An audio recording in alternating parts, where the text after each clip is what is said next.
Good evening to all. Good evening. Ma'am, am I audible? Yeah, you are. Okay. Okay. Ma'am, I need access for sharing the PPT. Yeah, you can share PPT. Oh, Access is, you can share. okay. So you have been made as a co-host. You can share, sir. Yes, sir. I can see that it is already done. Thank you.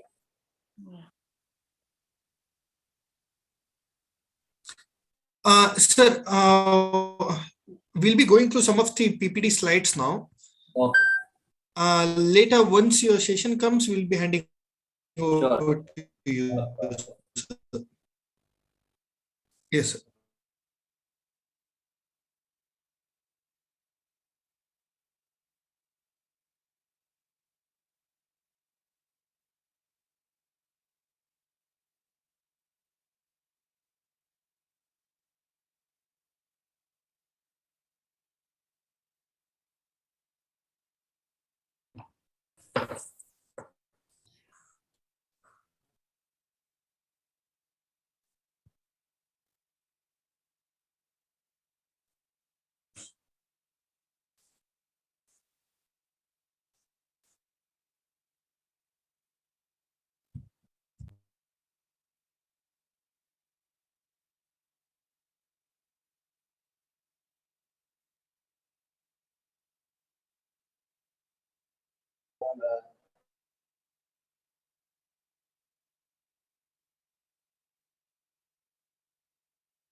Good evening to all the members who have joined us in this forum today, the Disciples India Learning Forum, where we welcome all our guests to experience the joy of learning.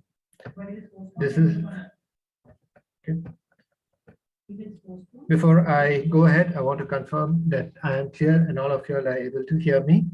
Please raise your hands and send a chat message if you are unable to hear or see the video. Yes, we can hear. Okay, right, thank you. So we start off with the very basic fundamental of learning a new subject, where we have to remember that learning is a continuous process, and a new learning is always difficult initially, but it becomes a habit over a period of time. If you have any doubts, please unmute yourself on the Zoom, and you can feel free to ask questions at the end of these sessions. In the meantime, if all of you all can keep your mobile on mute so that it will not disturb or interrupt our Zoom meeting here. Okay. Today's agenda will be, we will start with the welcome and the introduction session, and it will be followed by the journey so far for the Disciples India group and the Disciples India Learning Forum.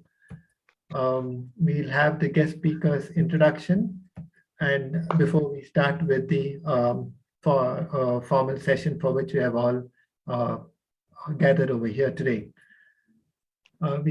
We'd like to start with the vision of the Disciples India group, where we have to learn to excel as a focused and a fulfilling learning destination for new age growth aspirations. The mission would be to, we will be a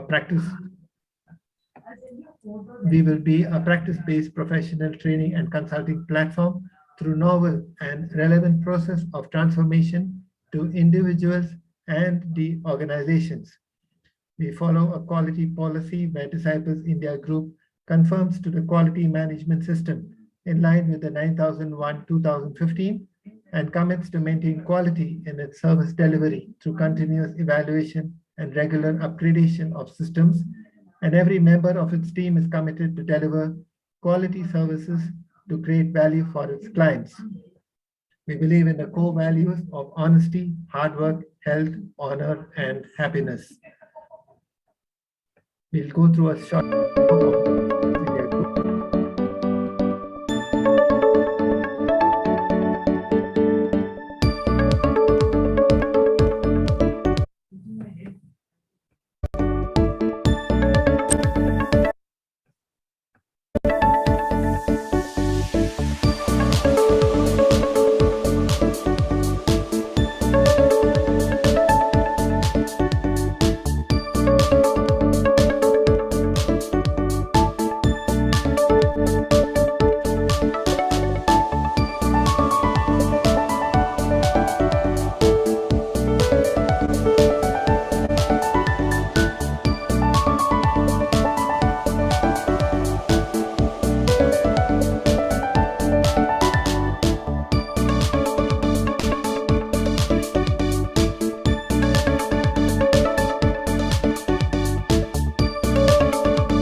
that was a short video of the Disciples India group.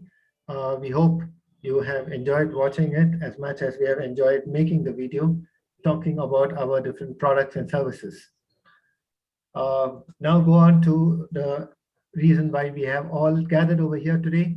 It is talking about the Disciples India Learning Forum. And we as a company, Disciples India Group, we are happy to present a platform of purely for the joy of learning. It is envisaged to be an exciting learning platform where like-minded individuals like you and me and organizations can come together, share experiences, and learn and grow as individuals, professionals, and organizations. The main purpose or the forum objectives being to provide a platform to share and exchange ideas and experiences, to create and develop personal and professional networks of learners, to enhance effective communications and leadership skills, to foster learning and contribute for personal, professional, and organizational development, and to update with life management skills and contribute as an effective member to the society. It's happening now. We'd like to introduce you all to the Disciples India Learning Forum organizing committee members. We have Dr. A.M. Suresh, who is our advisor. And then we have Dr. Sandhya N. Sandhya, who is the president, and Mr. Muthu Kumar, who is the vice president. I myself, I am Patros Matai, I am the secretary here. And we have Dr. Satish, who is the joint secretary. We have Mr. Shiva Prasad as the treasurer, and we also have Mr. Akhilesh as the executive member of the Disciples India Learning Forum. But this was the organizing committee for the year 2022. We'd like to show you the previous sessions, what we've had for the past 3 years, the 2018, 2019, and the 2020 sessions of the Disciples India Learning Forum.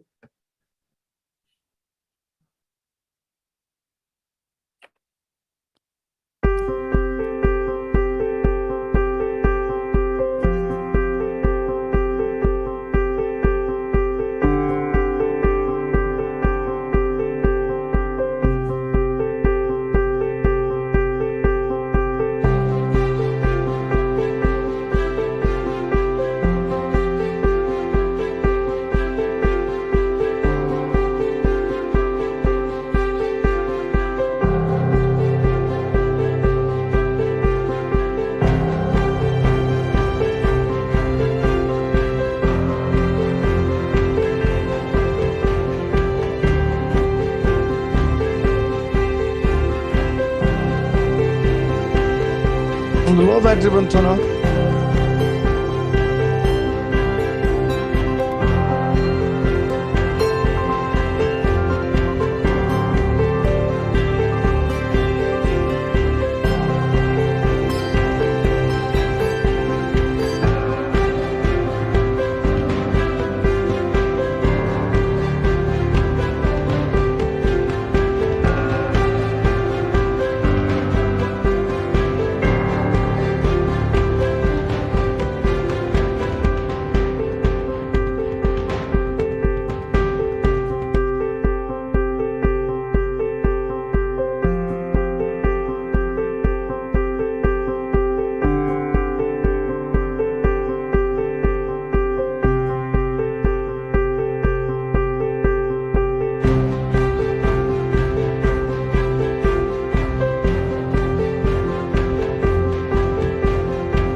That was the 2018 session.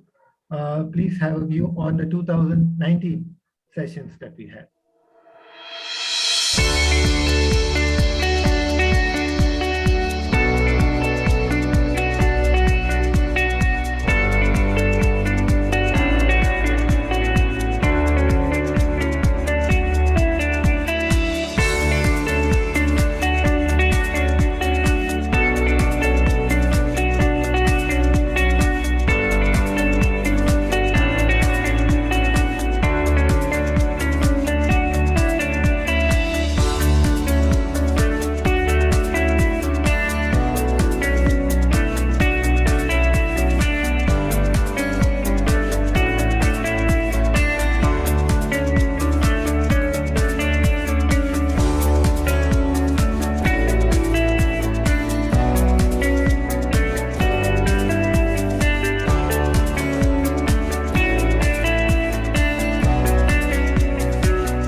The joy of learning continues, and we had sessions even in 2020. There are slight limitations. The joy of learning.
So now we get on to the 81st session of the Disciples India Learning Forum.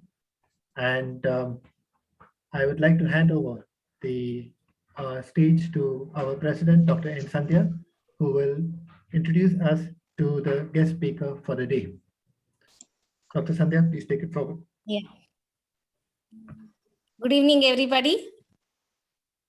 Hello? Can you all hear me? Good evening. Yes, ma'am, we can hear you. Hello, good evening. Good evening. Good evening. Yeah, good evening. Yeah, good evening, everyone. It's my Good evening. proud privilege to introduce today's guest speaker, Dr. Annie Arnav. He is an associate professor of School of Commerce from Jain University, and he holds a degree in Arts from Bangalore University, MBA from BTU, MCom in International Business from IGNO, and he holds PhD from Jain University. He has a rich experience of 17 years in various fields in IT, ITES, education, HR, training. He was associated with leading organizations like Accenture, Resource One Consultants, and being an academician, he has worked in PS College and Dayanand Sagar University. He has presented many research papers. He has won the Best Paper Award from Jain University, and he is also an IELTS trainer. He has got the Best Professor Award by Puducherry Researcher Association, and he has received an award of Professor of Excellence in Teaching in Higher Education. So he is a combination of various qualities. He is an academician, researcher, and also he has rich corporate experience. So we welcome you, sir, to this session. And today he is going to talk about exploring psychological contract in the current scenario. As we all know, psychological contract for employees, it's really a challenging issue for organizations to hold the employees. This being the scenario, attrition rates being very high, it is really a challenging task to have psychological contract with the organization. So today our speaker is going to throw light on these issues. Welcome you, sir. Thank you, ma'am. I extend a warm welcome on behalf of Disciples to today's guest speaker, and over to him. Very good evening to all. It's my privilege and honor to be part of this session. And I got to know that it is 81st session, and Before me, already 80 speakers would have presented their viewpoints, their opinion, and a lot of knowledge would have been shared in the previous sessions. I would like to thank Dr. Sandhya for remembering me at this point of time and asking me to talk about a topic which is very much relevant in the current scenario. I also thank all the officers of DLF for giving me an opportunity to be present here and share my experience. So when we talk about psychological contract, I'm not a psychologist, but with the bent of corporate, academic, and research experience, I would like to talk about psychological contract and how do we look at exploring it in the current scenario. As you people are aware, the last 2 years, around 2 years, has been a very challenging time in our lifetime because we haven't seen such kind of disturbance across the globe, which we have seen in last 2 years, around 2 years. And this has definitely opened up a lot of opportunities. At the same time, we can also see that it also comes with a baggage of a lot of problems as well. And the reason for choosing psychological contract to talk about it in the current scenario is very much apt due to the attrition rate, which is very high in most of the sectors because there is a breach in the psychological contract. On this note, I would like to start with my session. And if you have any question, probably you can put it in the chat box during the session, and I'll be very happy to take up the questions at the end of the session. Give me a second, few seconds, so that I can share the screen.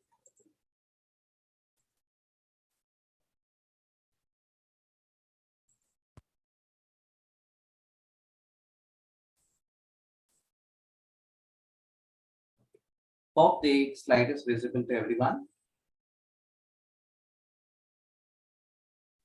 Yeah. Okay. The topic for the discussion is we are going to look at understanding what is psychological contract and why it is relevant in the current scenario and what makes a good psychological contract and how does these companies Professor, or please different put your organizations- slides on the presentation mode. Yes, sir. Please put your slide on the presentation mode. Sir, it is already shared. Oh, no. Presentation mode. I can view your slides, but we can see the next slides also. Will you You please? can click on F5, sir. F5. Yes, I will say. That's a presentation mode. Now it is in presentation mode. No, there is at the bottom of your screen, you may find a screen logo. Or there is a cup logo. you can see the 69% written over there. To the left hand side, you will find another icon. Just click on that. 1 minute, sir. I think I have shared full screen here in my system.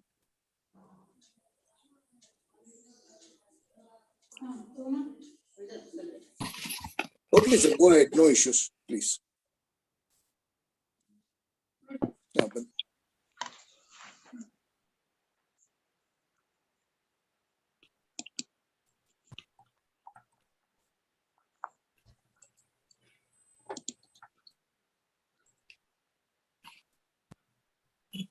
Is it visible, sir? yes. Thank you so much. No. Perfectly fine. Thank you. So when we talk about psychological contract, this was organized, or probably I can call it as originated in the 1960s and was later developed by American academic Denis Rousseau, and it describes the understandings, beliefs, and commitments that exist between an employee and employer. even though we talk about so many different aspects in the organization, somewhere we tend to forget that we have to give utmost importance to the psychological aspects of employees as well as the employers. And Rousseau has defined it very well. That is, psychological contract is an individual's belief. Not necessarily it has to be everyone's belief, because each person differs from his or her. And we have to look at understanding to what extent these different ideologies or the beliefs come together in terms of achieving the organization objectives. So it's a mutual obligation between that person and another party. It can be an employer or it can be any other person. But in this session, we are going to focus or concentrate on the organization perspective, in the corporate perspective, wherein we will try to talk more about the employee and employer relationship. There are certain set of expectations which the employee carries when he or she joins an organization, and even we can see that the employers also will have certain expectations from the employees who will be joining very soon. Now you might be asking, what is the difference between psychological contract and the physical contract what we have? So physical contract deals with something which the employer prescribes or probably mentions in the agreement, the employment contract, when the employee joins, and employee reads all those terms, conditions, rules, regulations, do's and don'ts of the organization, and signs, and both mutually agree that okay, these are the expectations and these are the expectations which the employee has to fulfill. That you can see in the physical contract, that is in the employment contract. But the psychological contract is not something which is written in that employment contract. There is something which is orally agreed upon, or there is a particular mindset when you join or probably when you offer an employment to the employee or candidate who is joining. So here we try to look at understanding what is that expected, the aspects of the employer, and what is that expectation from the employee perspective, and how does it match and how does it go well together over a period of time when the employee starts working. When there is a deviation from both the end, you can see that there is a breach. The manager says, I need you to make the organization look good. Manager has a lot of expectation. You can see that sometimes they try to expect more than what they offer. Because there are certain things which are mentioned in the employment contract, but you can see that 10 times more than the employment contract, there are so many other things which is not written, which is not explained, but the employee has to follow, or employee has to meet all those expectations from the employee. Now, there are certain things which the manager will not know, but the employee expects the manager or the organization or the management of the company to look at providing all those, facilities or options or that flexibility for the employee to work in the organization. So the employee will think that this job will give me security and extra pay potentially, and the employee will join. But over a period of time, you can see that there is a difference between what has been agreed upon and what is that orally or probably through individual assumptions the employer and the employee have agreed upon, and what is that they are going to violate. For example, you can see that there are certain aspects which become the part of the deal. Now, you might ask, what is that deal? So we have something called the good employer and the bad employer kind of tag. This is not something which is evident in the, in today's context. This we have seen from a long time. Yes. So from the earlier days, from the origin of this labor and, employment related, arrangements of the, mutual agreements, we have always seen that always there are two sides of a coin, good and bad about it. Now, how do you think that the good employer can create his impression or her impression and deal with the employee? All those things what the employee is expecting indirectly to get satisfied in the organization and contribute more towards the company. That is to feel happy towards the company and have the positive, impression on the company or the morale towards the company and starts being very productive. Then automatically you can say that he or she is a good employer, or that organization or a company is a good employer. You can say that the high quality workplace is developed by the good employers because they know what it requires. But in today's context, we can see that in last 2 years, things have changed. We could see that who are the true employers, who are the good employers, and who are not so good employers. Now, let me not attribute the way they have behaved or the way they have acted upon in last 2 years because of this pandemic on the employees, on their HR strategies, because we should also think in their perspective, that is employee perspective.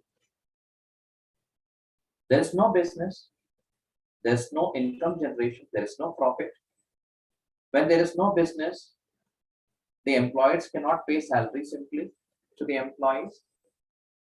And probably 1 or 2 months they can afford to pay, but third month or fourth month, it is going to be very tough unless and until it is a huge company. We have seen that a lot of employees lost their job in last 2 years. We have also seen that to what extent it has resulted in the mindset of each and every employee who has gone through that. There is a psychological imbalance between what the employee was earlier and what the employees are today in such kind of companies where they have to face the heat of this pandemic and the impact of pandemic on the business. At this juncture, we have to understand one thing which is very important. How do you deal with the psychological aspects of the employees who are going through a lot of pain? Of course, last year we have seen during the second wave in India, live example like how many people lost their job. Losing job is another thing, but the important thing are the families. Someone lost their brother, someone lost their sister, someone lost their mother, father, or one of close relative, or a good friend or a best friend. Now, even though they are going through a lot of pain, they're suffering with the pandemic, they're suffering with the impact of the pandemic on their job, on their pay, on their day-to-day life. At the same time, we can also see it is also impacting on the health of the employees who are part of those organizations. Not only those organizations, most of the organizations.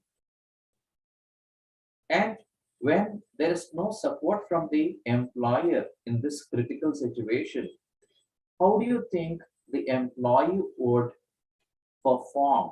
How do you think the employee would be productive in this situation? He has to look at balancing life. Balancing life, you can say that entire family is suffering from the pandemic and no money to arrange for the treatment, hospitalization. At the same time, the employee loses job or probably has been told you go on leave for some days because we don't have work. There were certain companies which paid 50%, which paid 25%. Some companies said, no, we don't have money to pay. Some companies told you can work now, we look at paying later once the situation becomes better. What happens to the family members? What happens to the head of the family who is earning, who is working for the organization? What happens to the children of that employee who is going through all these kind of disturbances in his life? Now the employee joined a particular company thinking that it is going to be a safe job. The company is going to provide me the security in terms of my job, and definitely I will not have any kind of issues. There are certain companies wherein we have seen that employees have been working for almost 20 years, 25 years, 30 years, but even they had to face the same hit. Now let us look at the employee perspective. An employee who was with the organization during ups and downs of the growth of that particular company today feels helpless because there is no business. The impact is for 1 year or 2 years, but the kind of devotion, the kind of commitment what the employee had with that organization for last 20 years, 10 years, 30 years, how do you match that? Why has organization failed in keeping up the promises to the employees who have been very loyal and committed towards the company? On the other hand, let us look at the employee's perspective. Of course, they have been doing good things. They have been very much beneficial, as well as always in support of the employees through various policies. And they have appreciated the employees who have been with them during the tough times as well as the happiest times. Now, it is not possible for them to maintain that kind of rapport with the employees in terms of providing the security or the safety to them, because they are not able to survive. 1 or 2 months it's very difficult, but later it becomes much more difficult, unless and until it's a huge company like Accenture or IBM or some other companies. So we have to understand to what extent the companies are looking at benefit. We have looked at so many reports and so many statistical graphs, tables, all those reports in last 1.5 years about the impact. There are certain reports, survey reports from Harvard Business Review. Like if you refer to July 2021 Harvard Business Review, there was a survey conducted and the result was published in that article. This research survey was conducted by Jane Dutton from University of Michigan. They found that 58% of people say that they would absolutely look for a new job if they weren't allowed to continue working remotely in their current position, of more than 2,000 respondents. And 65% wanted to work remotely full-time post-pandemic, and another 33% prefer a hybrid work arrangement. So here you can see that this is so delicate, and this is very much apt in the current situation also, because as of now we see that again entire world is facing one more round of pandemic heat, and this is something which is going to affect in the future as well. People are not able to forget what they have faced in last 1.5 years. Now again they have to go through that. We can say every day 10 lakhs, 15 lakhs, 5 lakhs in different countries, the number of cases. Can you just imagine the impact on the business, the impact on the families? Now, when the employer is not able to keep up the promises, or that believes what the employee had on the employer, how do you think they can be productive? How do you think that organization grow in the long term if they're not able to manage this situation efficiently, effectively, with right strategies. We can also see that according to Gartner's 2020 Reimagine HR Employee Survey, employers that support employees with their life experience see a 23% increase in the number of employees reporting better mental health and 17% increase in the number of employees reporting better physical health. So there is also a real benefit to employees who see a 21% increase in the number of high performers compared to organizations that don't provide the same degree of support to their employees. Even though the employees are putting in a lot of effort, they are doing their best working from home across the globe. Somewhere you can see that we organizations or the employers have that kind of mind block wherein they see that only the employees who work from the office can perform better. They are the best performers or the high performers, and those people who are working in a remote location as a part of work from home option may not be able to perform to that extent. That kind of mental block or the mindset we can see that it is created. I think there is a question from Mr. Suresh. What reasons do you attribute for great resignation trends? Yes, definitely. I will come back to that. Yeah, that is an interesting question. That's the reason all these discussions are happening for next 1 hour. We can see that even employees who are working from home also, they are able to contribute. They're able to do their best. At the same time, you can see that they're flexible.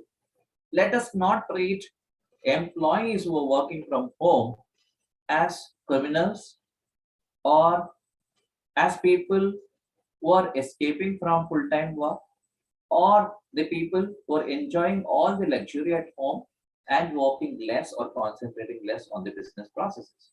Definitely it's not. Probably here and there, you might find a few cases, but majority, it may not be the case.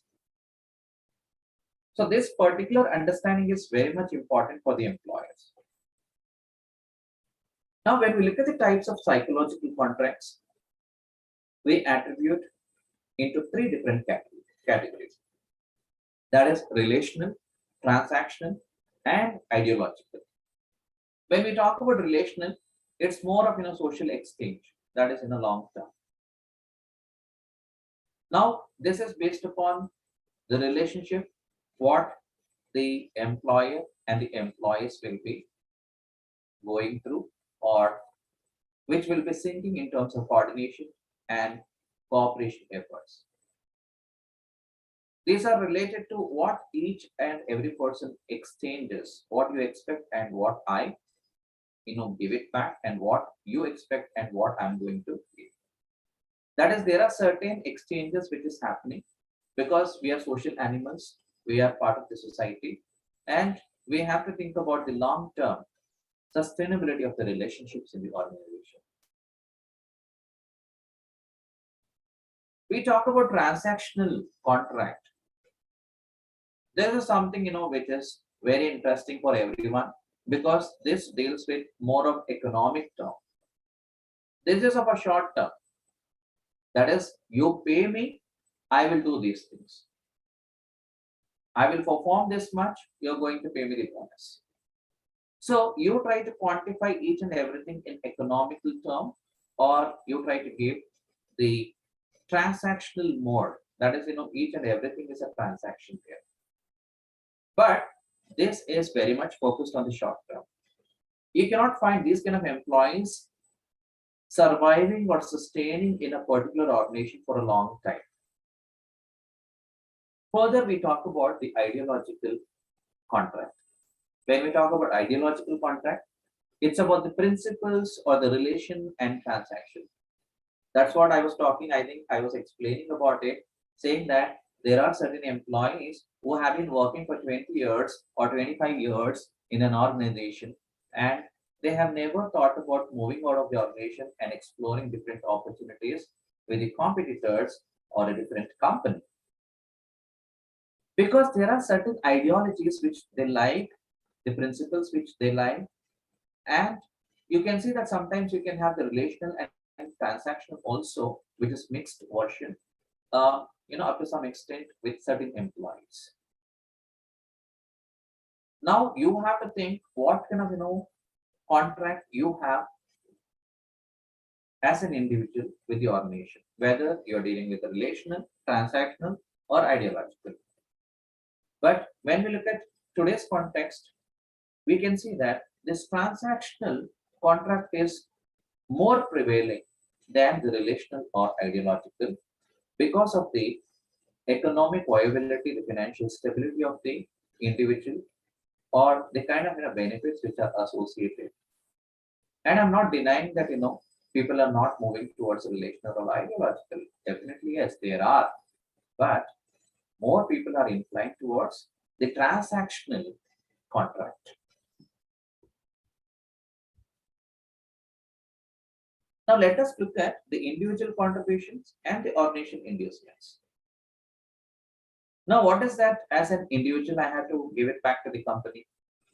I try to look at putting in effort, a lot of effort, the kind of abilities, the kind of ability which I have as an individual may not be on par with some other person, or it may not be similar to other person. So how do I deal with that? How do I contribute? I'm something different from other employees. It's all about loyalty. How many employees are loyal towards the company? There are, a plenty of, service conducted on that. Skill sets, what an individual possesses. There are different skill sets. That's the reason.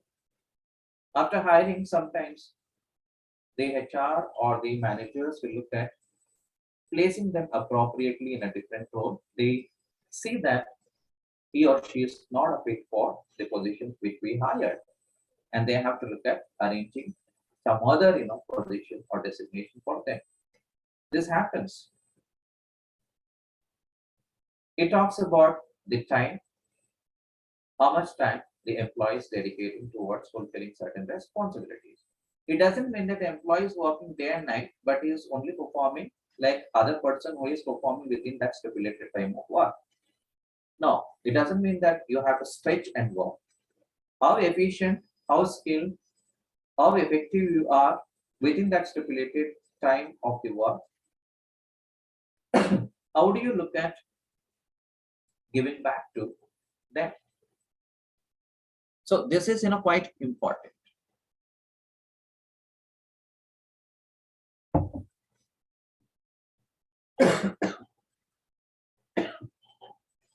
So we have to look at the competencies also. When I say competencies, what kind of competencies an employee has?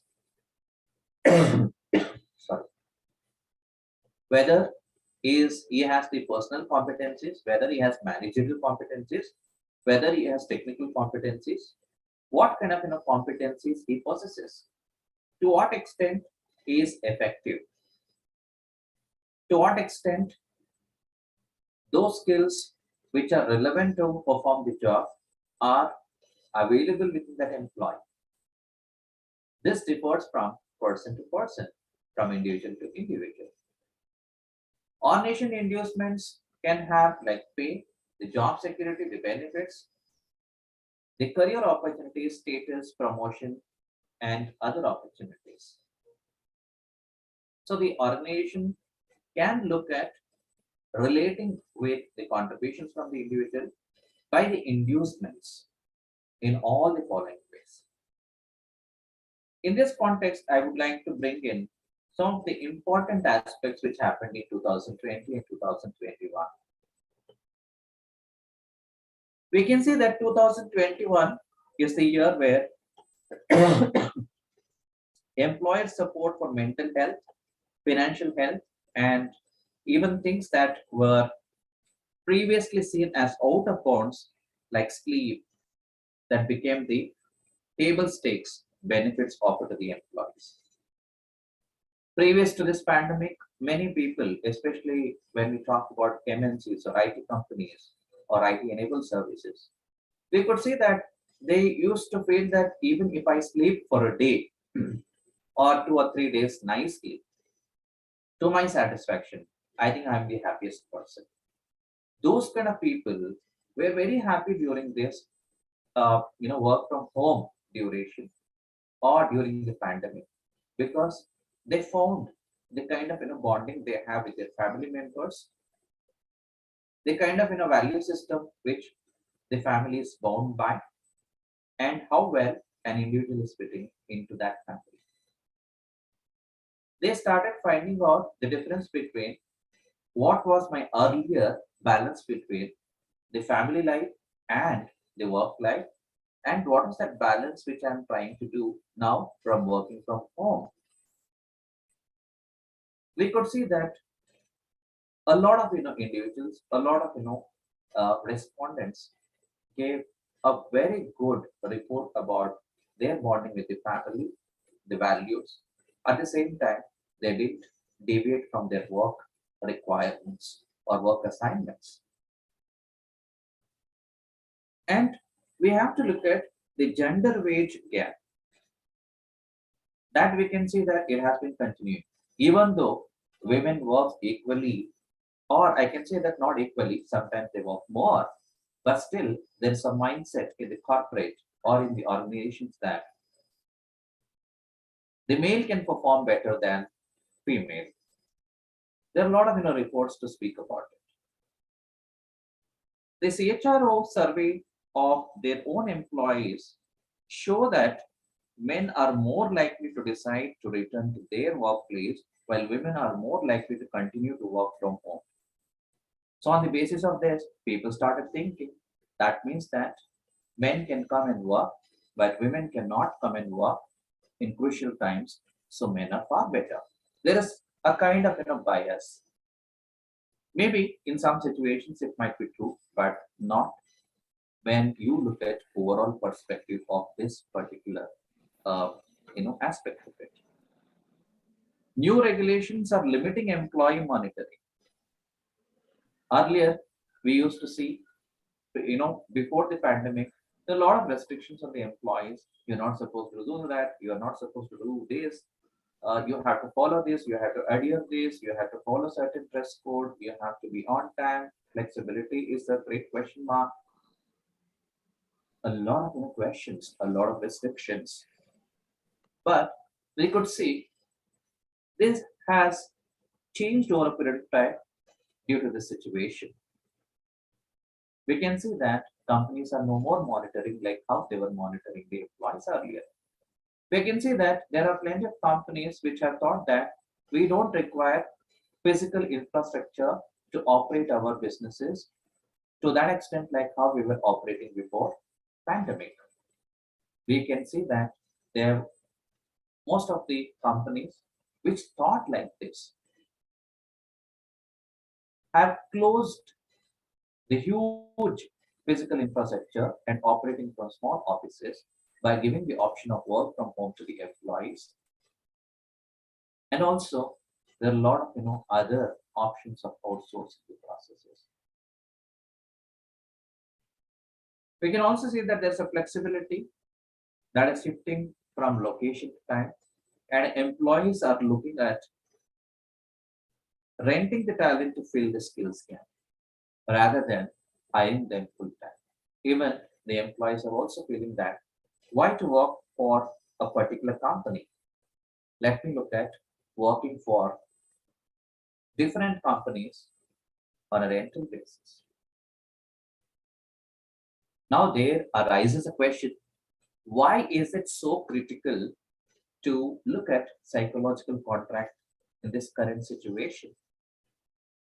If you look at the image, you can see that you have a manager and you have different employees who are part of the organization, but they have to work towards the common objective of the organization or fulfilling the requirement towards achieving the vision or mission of the company or the organization. Now you can see that I think when we were in childhood, we used to play this.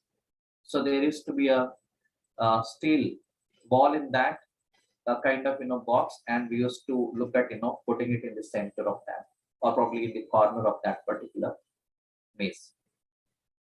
If the employees are not treated properly, if the employees are not understanding the expectations of the employees, and if the employees are not understanding the expectations of the employers, then you can see that they keep moving here and there, but they will not be able to connect with what they have to and achieve what they have to. There will be a lot of confusion. That's the reason we have to understand to what extent we have to give importance to the psychological contract in the organization, because we are dealing with the human power, human resources, emotionally. We are dealing with the employees of the organization as an asset of the organization. We are looking at the human resources as the future of the organization. So when we think about all these aspects, why not take the psychological contract on a serious note and try to see what kind of difference can be made.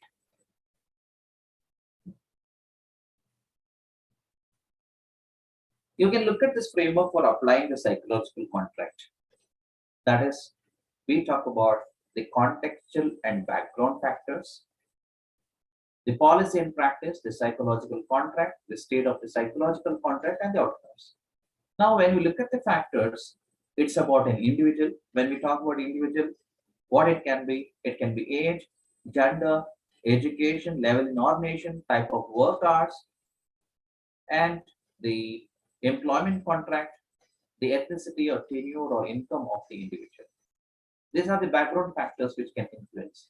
And when we look at the organization, in which sector, what is the size of the company, what kind of ownership that organization has, what are their business strategies, and how do they recognize the union, union? Because that is the representation of the employees. Now, all this will have an impact on the policy and practices of the HR in the organization. That is, you have to look at fine-tuning it when you are drafting the HR policies and you are implementing certain things as a part of organization practices, wherein you have to include the employee as a direct participant. You have to enhance the employment relations and build that organization culture and climate where it should be a feel-good factor. It should be a win-win situation. It should not be like it's very rigid and employees feel that it is too much for them to handle. Then the psychological contract, you can see that how it starts molding or how it starts, originating or, moving ahead. That is the reciprocal of the promises, the inducements and the obligations, which can have the positive impact as well as the negative impact on the psychological contract of the employee, and the way how the employee is behaving might have an impact on the management or organization dealing with these employees in a different way. Here, it's very critical for us to understand the state of the psychological contract. When I say state of the psychological contract, it's about the delivery of the deal and the fairness, which can definitely lead to the trust factor. Employees should trust the organization and the organization should trust the employees. Managers should have trust on their subordinates and the subordinates should have trust on the superiors. When everything goes in a sequence and in a process, then you can see that there is a change in the attitudinal consequences as the outcome and the behavioral consequences. Now, what are the attitudinal consequences? It's about the organization commitments, what kind of commitment, what kind of work satisfaction the employees enjoying or attaining in this process. Is there a work-life balance and job security or motivation for the employee, or is he getting stressed? When we look at the behavioral consequences, it's all about the attendance. You can see that employees don't like to come on time. You can see that they're late. And their intent to stay or quit also depends. If it is positive morale, their intention is good, they will be with the company for a long time. At the same time, when you don't see that morale towards the organization by the employee, then definitely they look for the better opportunities. You can see that it will have an impact on the job performance and they cannot be so productive as the management expects them. You can see that attitudinal consequences, you can see that they have different attitudes. It can be good attitude or bad attitude as the outcome based upon the psychological contract influence.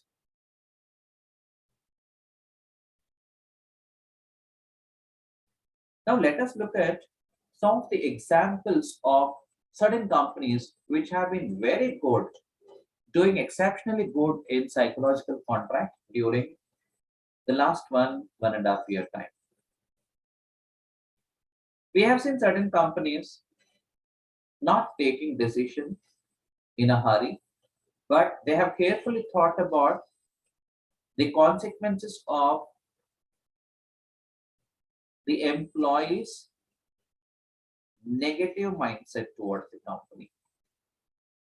That is, if the psychological contract is not favored, then how the employees will behave. They know very well. That's the reason, as a part of their long-term strategies, they have been very good and they have done exceptionally good by taking certain decisions which are strategic and which are people-oriented, which shows the excellent leadership qualities of the leaders in this organization.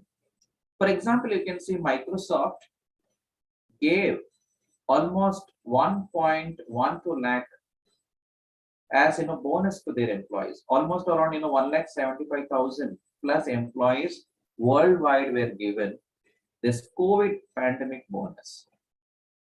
On the other hand, we can see that some of the companies didn't give salary, some of the companies cut short the salary, some of the companies told them that we are going to pay in the later stage, and some companies told them to go on leave. Now, how are these companies and how are these companies where they are encouraging or they are trying to be a part of that pain, try to bond with the employees and creating that positive vibes or motivation and the morale towards the organization by taking such kind of steps. So this line we have seen Facebook, 45,000 employees got $1,000 each. Amazon, $300 for frontline workers. PwC India, one-time bonus for 1,500 employees. Reliance Industries also gave employees the bonus. And we could also see Cognizant India. They were also paid 25% of base pay. It was processed. And we could also see that there are some companies giving pandemic leave. Xiaomi gave hardship bonus. And when we look at a report from India today, it says that 2 crore jobs were lost in May-April lockdown as per Center for Monitoring Indian Economy, from Mahesh Vyas. Look at these exceptional examples of how you can build your organization during crucial time, being with the employees and being part of their pain and sharing whatever you have achieved so far. Because somewhere the company should have the intentions of sharing what they have earned in the past. I'm not telling that whatever they have earned as the profit, that has to be shared to the employees, but we can see that some effort can be made towards understanding whether is there an option to do like that. When you look at this slide, you can see the team psychological contract. How does it depict? This is what what I explained in the previous as well as what examples have been giving from across the world. It talks about the two different key drivers. That is the contract makers. That is team values and principles, and team leadership leading by an example. So the examples of Microsoft or Facebook or Amazon, PwC, Reliance Industries, all these things were exceptional examples of team leadership. When these things happen, we can see the health of the contract will be very good. You can see that the fulfillment of the expectations happen. The trust factor will develop between both. There will be fairness between each and every decision and whatever they think. And what is the consequence of the contract? You can see that employees are committed towards your organization. They have the discretionary effort of weighing the pros and cons of what is good and what is not good for the organization, and they will try to contribute. You can see the employees are satisfied, even the employees are satisfied in the situation, and a lot of innovation can happen. That's how we have seen that edutech companies taking a huge benefit from this situation, wherein you could see a lot of edutech companies which were hiding somewhere without opportunities, getting into the mainstream by a lot of strategies and promotional avenues, encashing the opportunities during the pandemic situation. So when we talk about all these things, it leads to the team performance and the extraordinary outcomes or breakthrough results. So this is how the transactional contract and the relation contract differ. So what is the primary focus? We have to understand. When we look at the primary focus, we can see transactional talks about concerned about economic factors, but relational contract concerned about people. When we look at the time focus, we can see that the closed-ended and short-term, the open-ended and indefinite in the relational contract. Stability of the relationship is dynamic and frequently changing when we talk about the relational contract, but in transactional, we can see that it is static. It doesn't change frequently. And scope of relationship is very narrow in transactional, broad as well as narrow in relational. And tangibility of the terms is very well defined in transactional contract and is highly subjective in relational contract. So with this, I'm stopping my presentation here. Now we can go for the queries.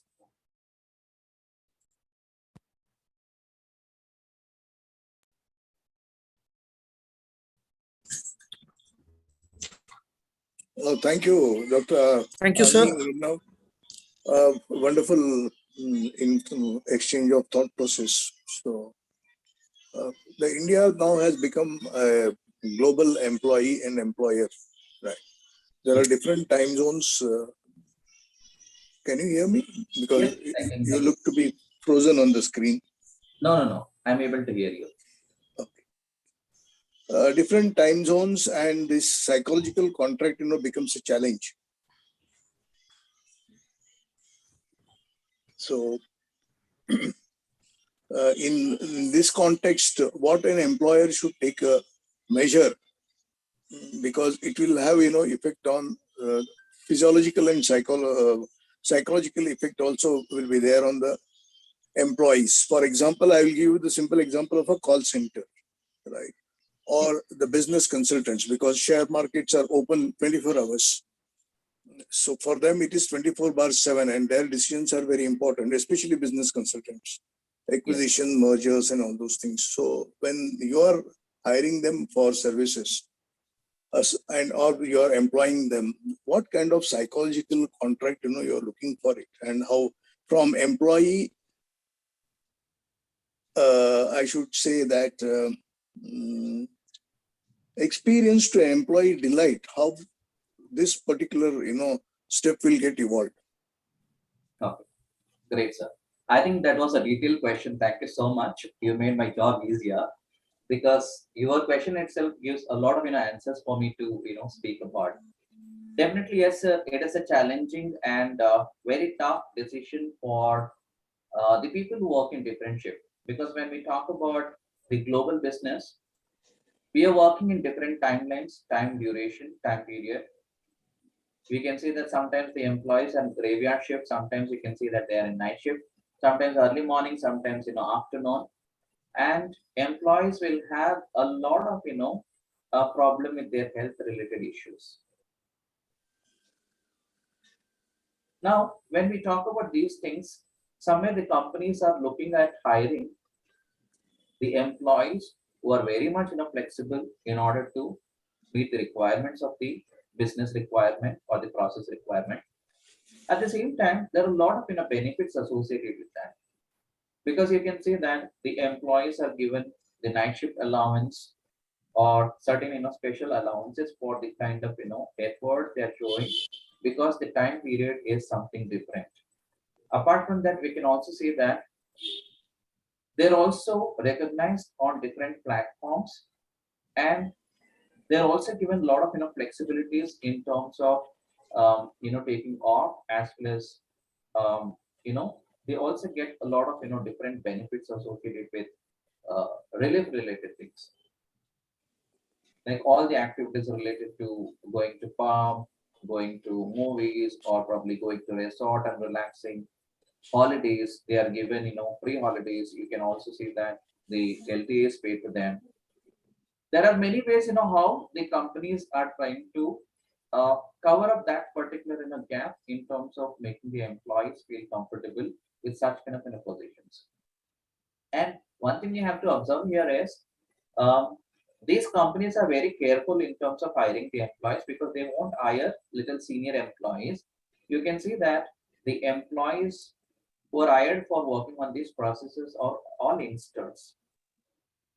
Now, when we talk about these youngsters, they have a lot of flexibility as well as Doctor, sorry for interruption. Yes, sir. I am seeing youngsters aged between 40 to 45 practically getting burnt out. Yes. Their desire to work, is diminished so much. They are absolutely not motivated, even though, they have sufficient earning. So I call that, intellectual constipation, I will say, not a drain, Yes, because it is not getting further utilized. So service to the mankind will be abruptly stopped at the age of 42 or 43. Yes. So for that's the these big kind of- challenge, I'm seeing it. Yes. So for these kind of employees, what the companies have done, they have given different options of dealing with that. You can see that they are made shareholders by they can buy the company shares. At the same time, we call something as golden handshake, wherein the senior executives or probably the senior employees who have been part of the organization for a long time and they have contributed, they'll be paid some hefty amount, and they'll be given a chance to move out of the company and start something new. And these are the people in the age group of 40-45. We have seen that who are in those senior positions come out of the mode of the organization and start their own startups. Now, when I say the startups, obviously they had problem working there, because they were stressed, they had that burnout related problem. But when they come in start the new business again, they should also they will also start feeling that particularly what they experienced in the companies in this domain also. So it again depends upon to what extent a person is interested in working for such kind of roles, and to what are the ideologies or what are the goals of a person in life. So that gets aligned with that, sir. It is again individual discretion of it's like people say no pain, no gain. Similarly, here also we have to witness this kind of examples. Whatever you said is true, but we have to accept the reality as well. Okay, thank you so much for your inputs. Thank you. Welcome, sir. Any other question? I have one query to check, Dr. Arni. Yes, sir. A large number of examples that you quoted are all from larger organizations such as Microsoft and Amazon and Facebook, PricewaterhouseCoopers, etc. They're at the multinational level. Their resource base is much, much, much bigger compared to large number of MSMEs who are in and around the smaller organizations, which don't have so much of adequate resources to share with their people. Yes. The impact has been equally same on both the types of organizations, whether it is a smaller organization, larger organization, medium organizations, or whatsoever. Definitely. While it is easy for such larger organizations to share the resources like $300 to everybody, $1,000 to every employee, so on and so forth. How do these MSMEs manage? it is not only that they have no money to pay, it is also that they may have money to pay, but the attitude to pay is far more important than the capability to pay. Isn't it? Yes, sir. The number of examples that you could quote could be at the fingertips. How many? 10, 15? Mhm. Compared to 42,000 organizations that are there in Bangalore itself, how Correct. many have come forward to pay? Come forward to pay. If employers do not feel it okay to be with the employees in their days of difficulty, how can they or the owners of the organization expect people to have a better psychological contract with the organization? How is it possible? Exactly. Where can they strike a balance between the two? What's your take on this? Yes, sir. See, when we talk about these organizations, this might be very few, but there are a lot of organization or plenty of organization where they don't want to come on records, because we have been hearing a lot in news channels or probably from the local newspapers that this company is helping the employees like this. This company has waived off certain things, or probably the companies have been paying the bills or the fees or other different requirements of the employees. Somewhere they're not disclosing it, or probably they're not making it public, because there are plenty of companies which doesn't want to make news in the media, because again they are scared that they might have a lot of other problems related to that, because once the company starts investing in such kind of initiative for the employees, they might also have problem from the different authorities or the government authorities or different media interrogating or probably looking into their business affairs in detail. That might be one of the reason. And second reason, when we talk about the companies, especially the small and medium sized companies, yes, I agree that they have to look at the sustainability and survival in the long term, and in due course of action, they have to make certain kind of decisions. But to an extent, they have to look at the welfare of the employees also, because gone are those days where the organization used to give each and everything to the employee, right from the accommodation, paying the bills, and all other things. But in today's context, we can see that small companies cannot afford to pay all those things, but they club it together and they give it their salary itself, or probably as a part of the CTC. Now we have to look at understanding to what extent the company can afford to pay. Again, it also goes with the philosophy as well as the values of that particular company, because there are certain traditional organizations which have still retained the employees in this crucial situation also. It's not that only big companies are helping, but there are plenty of companies, but they're not coming to the limelight, or probably the information is not shared across different platforms talking about that. But yes, obviously there are so many companies which have been for a great help in terms of helping the employees in this crucial period. That has happened. I am pleasantly surprised if it is true that companies have definitely helped, but Yes. they held back themselves from publication. Definitely. It's beyond a little of my ability to appreciate it, because if companies can get a goodwill and better name in the field of reputation for themselves, why do they like to hold back unless otherwise they have unaccounted money to distribute among people? No, sir, it is not like they are not showing in the records. Obviously they are showing it in the records, but they're not coming into the public and showing it. That's it. That part is fine. That part is fine. Because they're accounting it, because they have to account for it. This is But one they aspect. don't want to come into the media platform because of so many reasons. This is one aspect. This is the appreciation. Yeah, The second- because I the- interacted with a few employers. Yeah. During the situation, I had a opportunity to have a panel discussion as a moderator with few industrialists. Your expression is unquestionable. Don't worry about it. I appreciate your database based on which you are sharing your thought process. Okay. Secondly, it rather becomes a superfluous that the smaller organizations become more and more transactional in their approach, rather than the larger organizations where psychological contract is a possibility. Yes, sir. Because of they're compelled to become transactional. Yes, yes, very much. Good. Thank you for this. Thank you, sir. Hello, good evening, sir. Good evening, ma'am.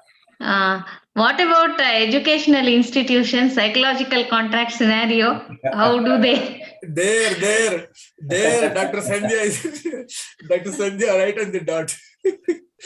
Yes, ma'am. I think, being academicians, it is very pathetic for us to talk for ourselves. But yes, we had to face a lot of, problems in this duration. Sir, I would like to proudly quote here, my institute where I am working, Sindhi Institute of Management, they never stopped our salary. They were paying full salary all the months. And in addition to that, they paid us some 15 days extra salary as COVID allowance. So I would like to proudly say that probably educational institutions can follow such practices. But we have heard that many institutions, they made it 50%, 25%.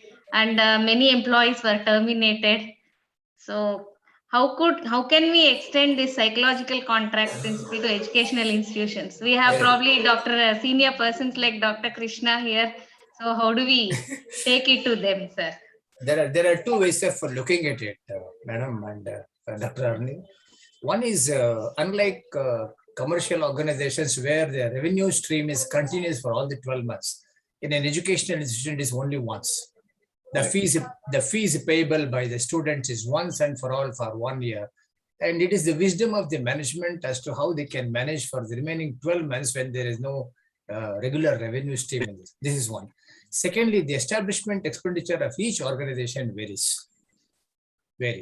Where what is marginally visible to outside people is the quantity of fees that students pay and the management gets it. The second invisible part is the expenditure part of it. For example, I have worked for 2 or 3 different organizations. In one organization, their annual revenue was around 18 crores. But the number of faculty members, 170 faculty members. Look at the salary payable to 170 faculty members, establishment expenditure, 5.5 lakh rupees was the electricity bill payable every month. Revenue received once in a year had to be managed in terms of 16 lakhs almost payable in the form of electricity bill payable only. Organizational maintenance, administrative staff maintenance, infrastructure maintenance, there are multiple expenditure. One basically is the attitude whether they want to pay or not want to pay. I agree with you, sir. Mainly it was attitude with respect to many institutions. Agreed. To second extent is what extent the available resources are expandable into a provision. Okay. What is the provision they have made for it? Sometimes there is an organization, quote unquote, which said we have no money. When people said, see, the amount of money that we're asking is for the fees that you have already collected for last year. That's what the management bluntly said we have invested in land. And people said, why don't you sell one of those lands and repay? They said, we don't want to sell the land. If they are very adamant and very stringent on their outlook and thinking, what can you do? In the process, people who had no other alternative, they continue to stay, tolerated and continue to stay. People who had another source of income, like the spouse working, could afford to leave and wait for some more time for another opportunity and switch over. There are instances, practical applications that we need to look into. But then it's basically attitude. I believe it is an attitude. Basically attitude. Yeah, there are many organizations which have gone out of the way. They have borrowed money from outside people, have paid salary to people. There are instances. It's basically attitude. How do organizations look at those resources, especially in educational institutions, as partners in our progress? If they look at employees only as employees, there is a dividing line. If they look at employees as a partners in the joint progress of the organization, the way of looking at them is totally different. If you are there with me in my difficulties, I continue to be with you. If you don't want to, it's by attitude, can you still expect a better psychological contract with you? It's a big question mark. Lot of riders and conditions seem to be there with respect to irrespective of education, even that way, otherwise commercial organizations, a lot of riders are there, ifs and buts are there in conditions which they can do. Okay. I completely agree with what Krishna sir said. It goes with the kind of attitude as well as the long term sustainability or the psychological contract which they have to align with the employees. Of course, some of the organizations, institutions have done it, but uh, I think a lot of changes should happen in the education sector. There are instances as well, if there is a time to share, there are instances as well where the trust has to invite the senior people like a principal, directors and other people to brainstorm and check where expenditure can be reduced, where we can stretch out to people to share their resources. It never happens. It never happens. Trust takes a suo moto decision on their own, whether to pay, not to pay, to cut, not to cut. It's a suo moto decision. If people are involved in that, possibly they could come out with the brighter ideas. In one organization where I recommended that the tube lights may be replaced with LED bulbs to cut down electricity cost, the organization looked at the cost of replacement rather than the savings that they would ensure. I told them in the next 6 months, the amount of electricity bill that you save will augment for the purchase of new tube lights. They were resistant to it. The window panes had turned biscuit color. Can you beat this? Window panes in the library had turned biscuit color, and I told them, how will natural light come in if the color of the glass is a biscuit color? We need to change. He said, why don't you go and count the number of windows and come? I came and told them 125 windows. I said 125 to 2,500 rupees per window. Budget not available now, postpone. If this is the attitude of management, what can we do? What can we do? Not that they did not have money, they had adequate money. The organization in which I am referring to in my mind is the one we had adequate resources spent. The problem was attitude. The problem was attitude, wanting to hold on to their resources, not to let it go. In fear, whether the subsequent year would get so much of revenue or not. If we spend off all the revenues, how do we survive? There's a fear largely looming on them. Anyway, thank you. A lot of insight, Dr. Annie Arnav. It was a good Hello, sir. presentation. Thank you. It was a very good presentation. I really would like to congratulate you. You seem to have backed up yourself with adequate information and data to share, both in terms of data from the India Today and other couple of things that you shared. Very good. I stand a full salutation and appreciation to your presentation. Thank you so much, sir. I'm blessed with that. Dr. Ani, Hello, sir. Yes, sir. Yes, go ahead. Somebody was trying to ask some. Go ahead. Thank you, sir. Yeah. Actually, yes, Arnav sir. Actually, thank you so much, and thank you so much, Shiva Kumar sir. So, sending me invite for this really nice Zoom meeting. So, Anni Arnav sir is my teacher. He was teaching me in Dayanand Sagar last year. And it was really nice seeing his name again and attending his lecture once again. It was, really nostalgic. So really nice to have you, sir, once again. Thank you so much. And kind request to Shiva Kumar sir to send me these kind of invites in further future if you are arranging something like this. Here is the question if arranging. It is a routine of Shiva Prasad to arrange such meetings every now and then. It will be there. Every month it will be there.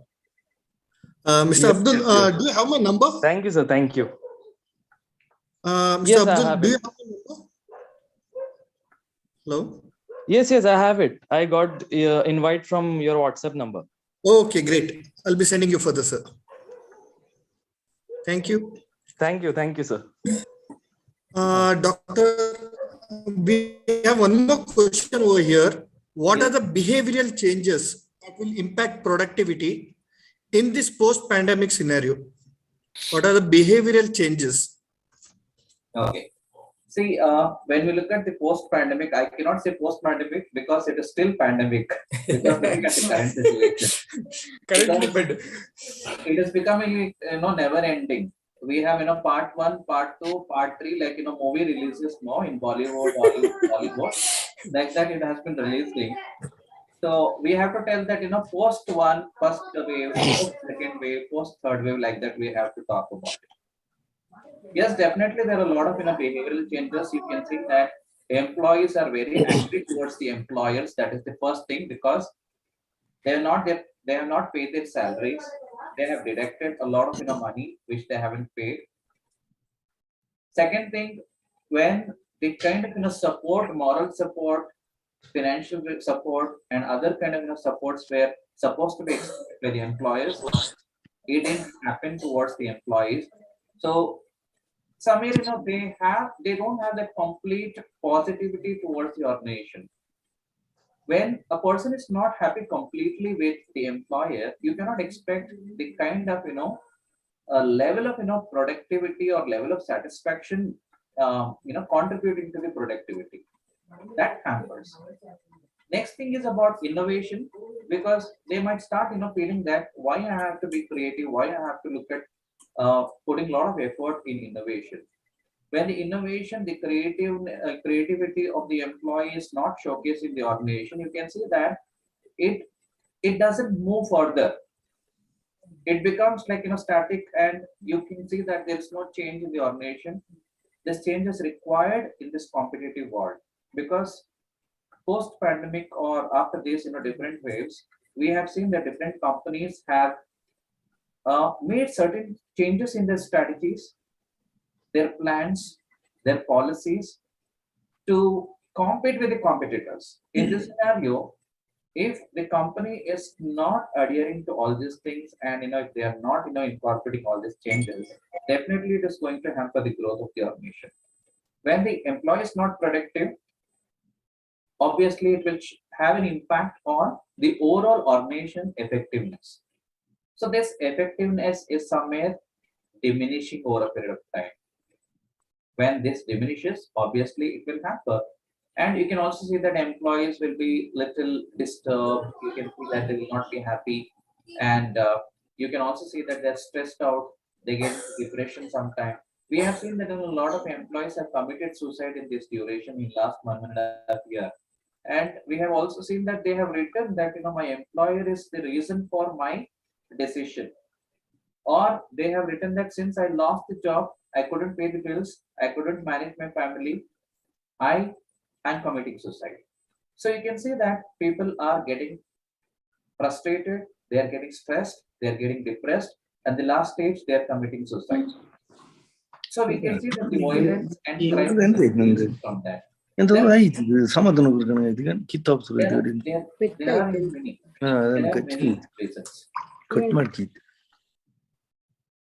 There are many reasons. There are many ways of showing that behavioral aspects in terms of the attitude also.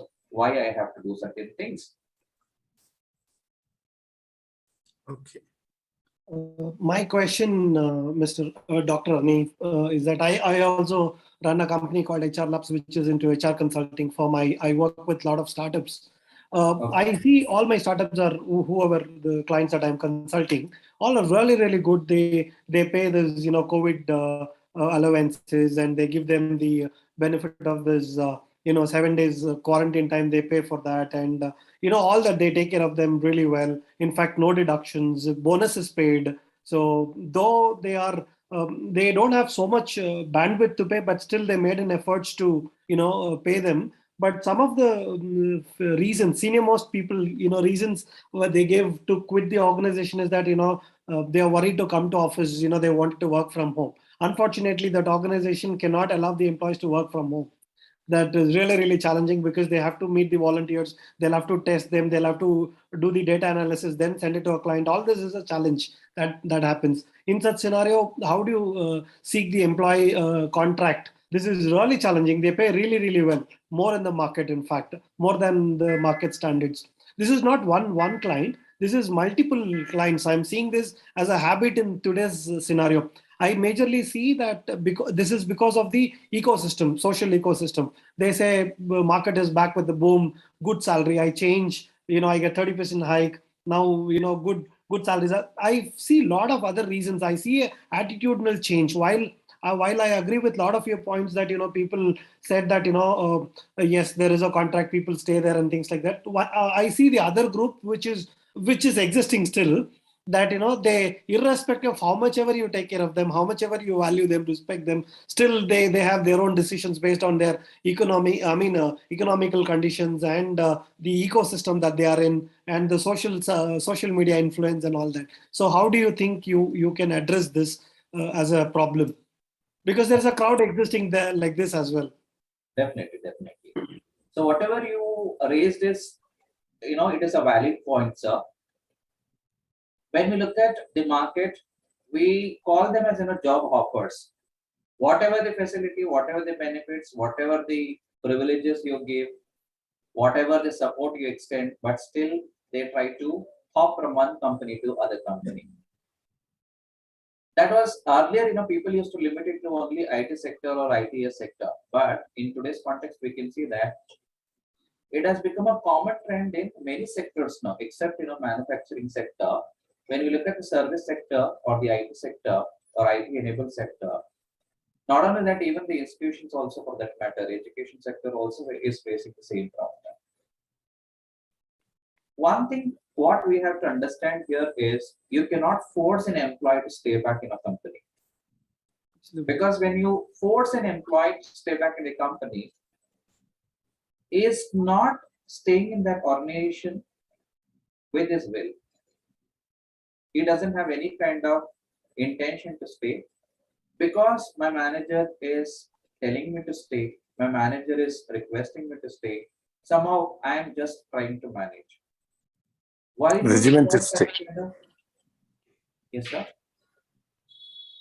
Why do you require You should such mute kind of everyone. notion? I think someone wants to speak there. Jairam sir, you have a question? Yeah, I see. My question, Mr. Shivaprasad, is that Yes, even if we are giving a lot of incentives and financial encouragement to the employees, how do you create an atmosphere that the employee is able to have an attachment or affection or affinity towards the organization? I believe that the present day context, because of the job hopping or the IT industry shifting opportunity is there, whatever the monetary benefits which we are giving, or both the intrinsic, motivations which we are giving, a mindset of the employee is that I will be here for only 2 years, or within a fixed duration he is going to be contracted in his mindset when he is coming itself. How do you change the mindset of an employee by giving both monetary and the intrinsic motivation? Can you give a little more light on this? Yes, sir. That's what I was trying to explain here. Because there is no point in retaining the employees who don't have any kind of interest in staying back with the organization, because they cannot be productive and they would not be there for a long time. And giving the responsibility of continuing the business or continuity of the organization with such kind of people or in their hands, it is going to be a failure to the company, or probably it is going to be a wrong decision. At this point of time, what are the other solutions which we can think about it? Obviously, something which we call it as the kind of an influence the leader can have on the team members. Here, we have to have the participative kind of leadership, or the team building approach has to change here. Because gone are those days where people used to listen to the boss and people used to adhere to the instructions of the boss. But in today's context, it is no more like that, because we can see that the current, organization managers or the leaders, they have to deal with 3 different generations. It is not, one generation or 2 generation, 3 different generation. In few years, you can see that, they being themselves one generation, they will look at, 3 to 4 different generations. And the kind of exposure what each generation has is entirely different. And to an extent, it also becomes difficult to predict how these generations will differ from their viewpoints. We have to cater to that particular requirements of understanding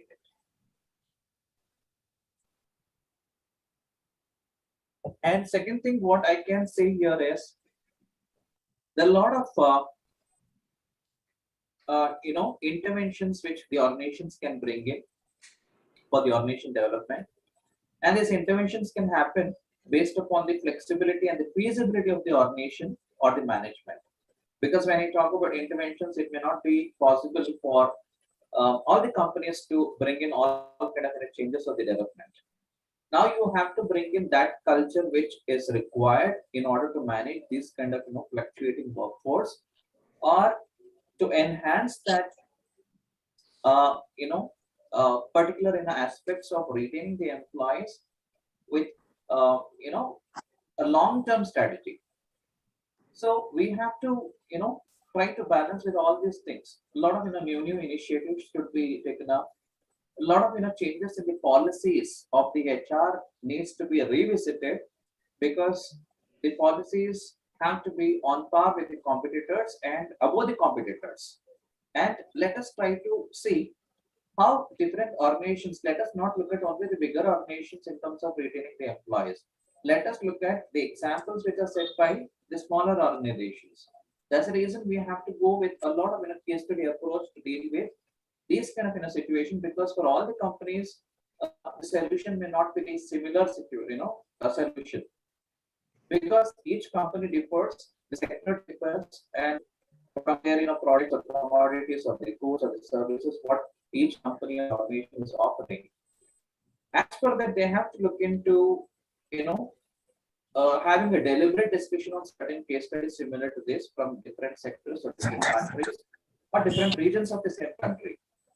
There are plenty of solutions available within us itself, and sometimes it is good that you need to have a lot of brainstorming sessions with the existing workforce and trying to see how you can leverage the benefits from their ideas and ideologies or the philosophies. Being a leader, let me not think that I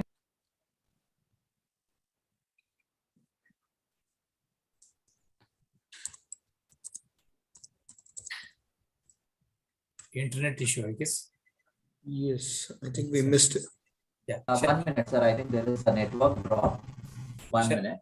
Shall I share a thought in the meantime, if it's okay? Shiv, is it okay if I share a thought now before he gets connected?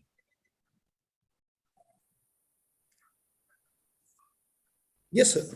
There was a survey conducted to add to what Dr. Arani is sharing and what Mr. Jairam Shetty asked for. There is a survey which said out of 10 factors which motivate people to stay back in the organization, financial incentives, the salary and other aspects related to money were only the 8th or 9th factor. The challenge of the job itself, the self-motivation for the worker to work on that area, the superior subordinate relationship, a couple of other factors also played a predominant role to stay back in the organization. The other survey conducted was from the organization perspective, HR perspective. So what is it that I must do to retain an existing employee? But what the HR thought would make an employee stay back in the organization is totally different contra to what the employee thought, which would motivate him to stay back in the organization. So in either of these cases, money played a much, much lower role compared to what both of them thought. The HR thought, if I give him more money, he will stay back in the organization. It is not necessarily true.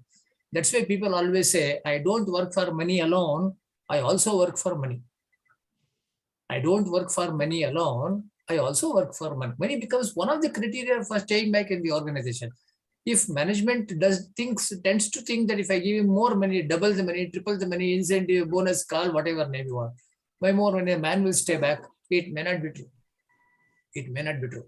So what goes in the mind of the person wanting to stay back in the organization needs to be researched and found out. It will vary from person to person in the organization. I think that research will help organization to make people stay. Hello. Yes, sir. Exactly. Yeah, can I have one supplement about this? Substantiating with Yes, right. it's an open discussion. Yes, sir. Yes, sir. Can I have one supplement? Yes, Definitely, yes, sir. Yes, Hello? sir. Please. See, with regard to Yes, sir. Please. the institutional objectives, and to make the institutional objectives, to materialize the institutional objectives, how we can change the mindset of an employee towards meeting the meeting that set objectives.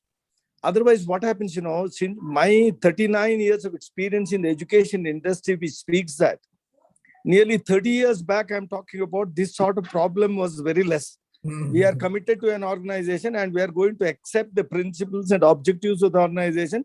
And we have accepted to give the best. And today, after 30 years, I'm talking about since the last 10 years, what I can see is to inculcate and to penetrate the very objectives and principles and expectations of the parents, of the students, or the stakeholders, to convince or to take and make them understand by the employee is a Herculean task for us. Ultimately, what happens, is we are all, I'm thinking that we are end up with the hope, expectation, disenchantment syndrome. We are expecting, parents are expecting, and the stakeholders are expecting that this is the deliverables which we are expecting. When we start implementing those things, there is a gap between the employee and the stakeholders, so that how to make that bondage more effective itself is a research area, according to me. Can you give a little more light on this? Yeah. Okay. Yes, Hello. sir. Is it for me? Yeah. Okay. Great. So definitely, whatever you said, I agree with that to an extent. When we look at the objectives of the organization, this is something which differs from organization to organization, because when the employee joins an organization, sometimes you can see that there is a difference between what the employee has thought about the organization objective. Correct. Actually, when he joins and starts performing, you can see that it is not matching with his objectives. You're right, So, right, sir. there is a conflict which arises between the employee as well as the institutional objective. Yeah. That's where the employees, within 6 months or 1 year, the employees who leave will not fit into the organization. Correct. And second thing, those people who are, senior most and, they have been with the organization for a long time, sometimes when they feel that what they thought earlier is not going ahead or smoothly with whatever, they thought that, it is going to be in a long term. Correct, sir. Correct. They get dejected or, deviated from what they were earlier and what they are now. This happens after, 10 years, 20 years of, service also we have seen. Yes. That's how, we have seen that, they come out of the organization and they start their, new businesses. But after some time, they start thinking that whatever I did is, whether it is wrong or right, they are in a confusion actually. Yes. Because when they start, hiring people, they also start, feeling the same hate after few years of the business. You can see that when they start the new businesses or the startups, you can see that in the first few years, Yes. they are very robust and energetic. But after that, you can see that they have calmed down a little bit because they have understood the situation. They have understood the way the business is being managed. They have understood how we have to deal with the employees, and it is not something which is universal in nature. Correct. The best example that I can immediately think of is our own educational industry. We as teachers, we come to education with a rigor of wanting to be an academician, full rigor of wanting to teach, and with a nobility. But the organizations look at it from a commercial perspective. How do I make money? How do I get more money? Correct. The commercial aspects of running an educational institution have robbed us our spirit of wanting to contribute to an academic environment. That academic environment no more exists in academic institutions. That is the reason many teachers are fed up and want to leave. And especially when teachers are promoted to be administrative jobs, they lose the spirit of wanting to teach. And often they would crave for wanting to come back to teaching jobs. Yeah, it is more of art film and commercial film. Because art film doesn't even come to theaters, but commercial film, you can see there is no content, but still with dance, fight, all this action, horror, you can make 300-500 crores. So the institutions are more of like commercial asset. True, it's true.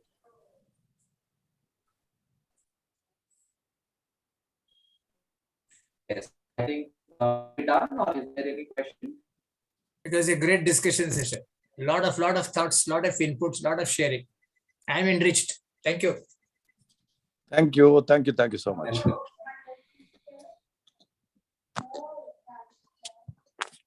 Thank you, sir.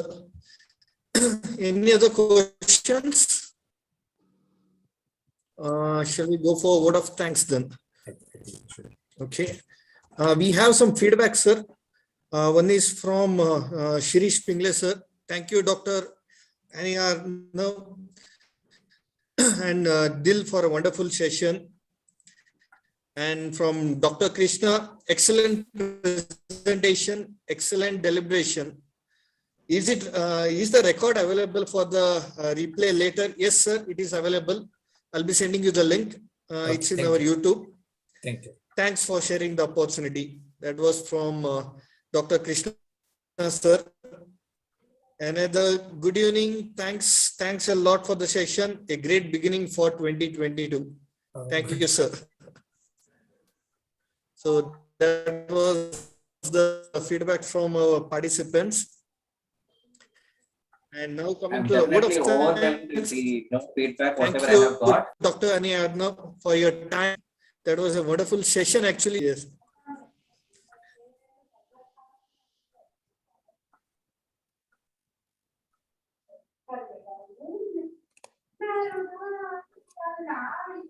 I think, just on and off in terms of network. I can say that, it was wonderful discussing with you people a lot of, things, and it was a great deliberation in the end of the presentation by the academicians as well as the corporate, people. And I'm blessed as well as overwhelmed with the response which I got. Even though the crowd is less, I felt that the crowd number doesn't matter. The interest of the members matters here. So thank you so much to the organizers for this opportunity, and thank you so much to all the participants and Dr. Sandhya ma'am. Thank you so much. Thank you, sir. And now, with the end, we'll go for the national anthem. I request everyone to stand up for the national anthem now, and we'll wind up with that. Akhilesh.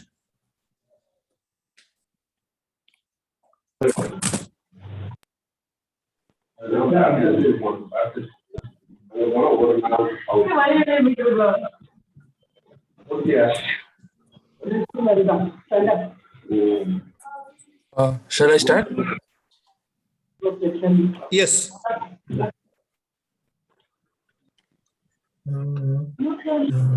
Janaganamana Adhinayaka Jai Bharat Bhagya Vidhata Punjab Sindhu Gujarat Maratha Dravida Utkala Vanga Vindhya Himachala Yamuna Ganga Utkala Jaladhi Taranga.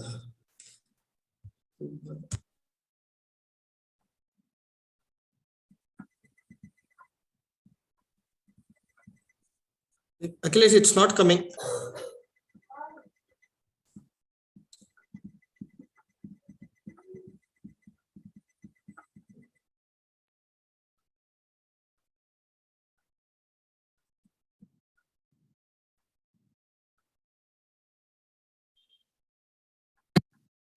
Jana Gana Mana अधिनायक जय हे भारत भाग्य विधाता पंजाब सिंध गुजरात मराठा द्राविड उत्कल बंगा विंध्य हिमाचल यमुना गंगा उच्चल जलधि तरंगा तव शुभ नामे जागे तव शुभ आशीष मांगे गाहे तव जय गाथा जन गण मंगलदायक जय हे भारत भाग्य विधाता जय हे जय हे जय हे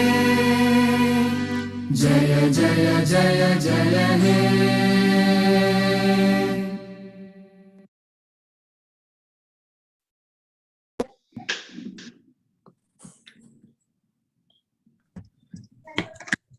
Thank you all. Thank you for being a part of this session. Thank you, sir, again. And if anyone wants to be a part of Disciples India Learning Forum, you can contact us to any of this number, and you can be a member of the forum and you can get regular updates on our learning sessions. So thank you all. Shub. Take care. Thank you, Shub Prasad. Thank you so much. It's a wonderful session. Okay, thank you. Thank you, sir. Thanks to all. Have a healthy life. Bye then. Take care. Okay, bye, good evening.